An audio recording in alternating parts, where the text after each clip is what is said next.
আজ 17 আষাঢ় 1433 2 জুলাই 2026। আমি এখন আমাদের গ্রুপের সিরাজগঞ্জ জেলার বেলকুচি থানা অপারেশন যুদ্ধের কথা বলবো। বেলকুচি সিরাজগঞ্জ জেলার একটি উল্লেখযোগ্য থানা। এই থানা অপারেশনের নেতৃত্বে ছিলেন আমাদের গ্রুপ কমান্ডার জনাব M A Mannan sir. October 71-এর প্রথম সপ্তাহে কমান্ডার স্যারের ও আরও 3 জনের রেকিতে একযোগে বেলকুচি থানা ও বেলকুচির মুসলিম লীগ নেতা মোহাম্মদ আব্দুল মতিনের বাড়ি আক্রমণ করার সিদ্ধান্ত নিয়েছিলেন। সন্ধ্যার দিকে বানিয়াগাতি শেল্টারে কমান্ডার স্যার আমাদেরকে বিস্তারিত ব্রিফ করলেন। কমান্ডার স্যার আমাদের গ্রুপকে 2 গ্রুপে ভাগ করে দিলেন।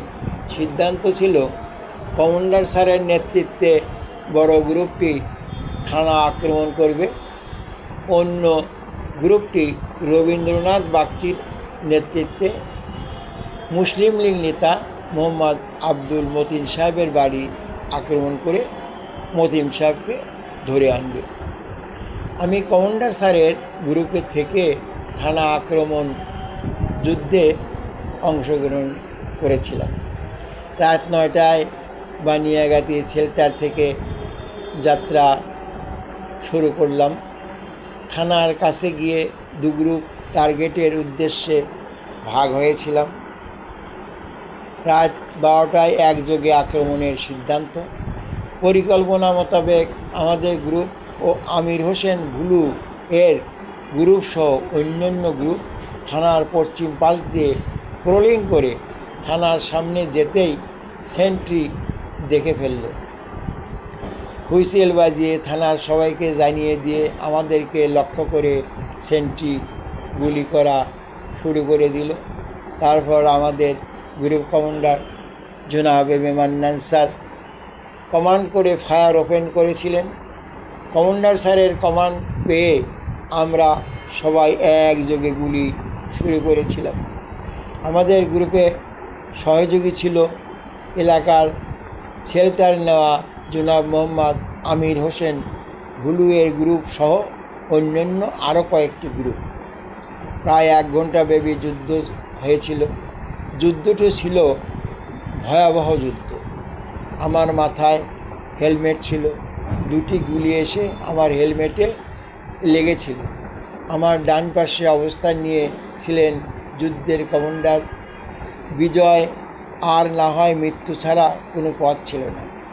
আমরা সবাই বৃষ্টির মতো গুলি চালাচ্ছিলাম। যুদ্ধের এক পর্যায়ে কমান্ডার স্যার আমাকে লক্ষ্য করে বললেন, দেবেশ, মাথা তুলো না, গুলি চালিয়ে যাও।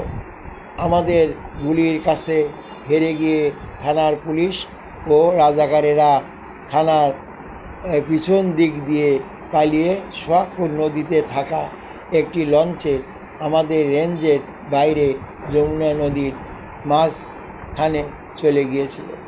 থানার সেন্ট্রিগুলি গুলি করা বন্ধ করে আত্মসমর্পণ করল।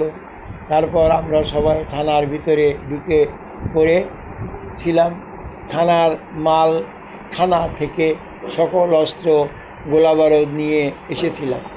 এই যুদ্ধে আমরা 2 জন রাজাকারকে ধরে নিয়ে এসেছিলাম। ভোর হয়ে গিয়েছিল। মতিন সাহেবের বাড়ি আক্রমণ করা দলটিও এলো। মতিন সাহেব পালিয়ে গিয়েছিল, তাকে ধরা সম্ভব হয় নাই। মুক্তিযুদ্ধকালীন সময়ে অধিকাংশ বাড়ি ও দোকানে বাংলাদেশের জাতীয় পতাকা তৈরি করে রেখেছিল। আমাদের বিজয় দেখে স্বতঃস্ফূর্ত আনন্দে থানার আশেপাশের লোকজন দোকান ও বাড়িতে বাংলাদেশের জাতীয় পতাকা উড়িয়ে দিয়েছিলেন।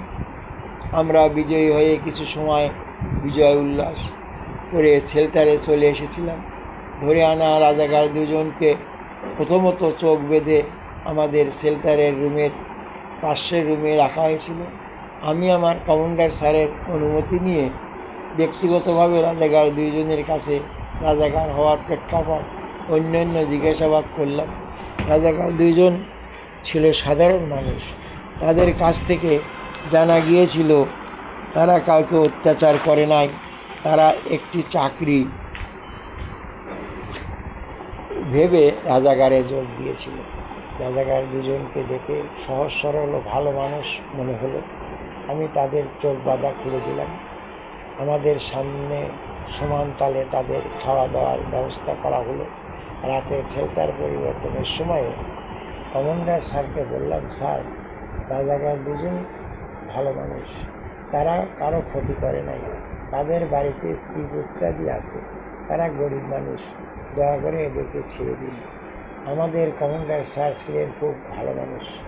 ছোট মানুষ হিসেবে আমাকে খুব ভালোবাসতেন। আমার কথায় সম্মত হয়ে তিনি রাজাকার দুজনকে ছেড়ে দেওয়ার অনুমতি দিলেন।